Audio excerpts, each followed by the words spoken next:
కులమును ఏ మతమును దూషించరాదు, ద్వేషించరాదు, తెలియని సంగతులు దేవుని అడిగి తెలుసుకో అన్నాడు దేవదాసయ్య గారు.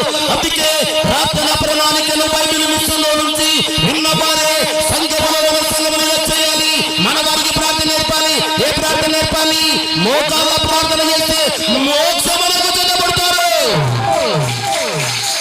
మోకరించి ప్రార్థన ఉందా? మోకరిస్తే మోకాలు నలిపెక్కుతే, హృదయం తొలిపెక్కుతే సాతాను నోరు ఏమవుతుందో చెప్పండి? నలిపెక్కుతుంది.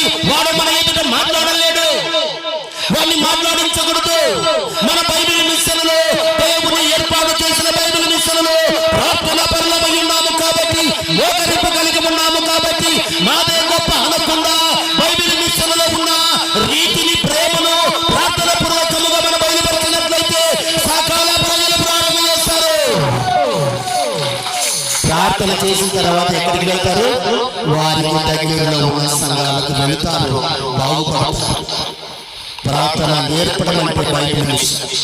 అవునండి, ప్రార్థన నేర్పుతుందంటే బైబిల్ మిషన్. దేవునికి స్తోత్రం.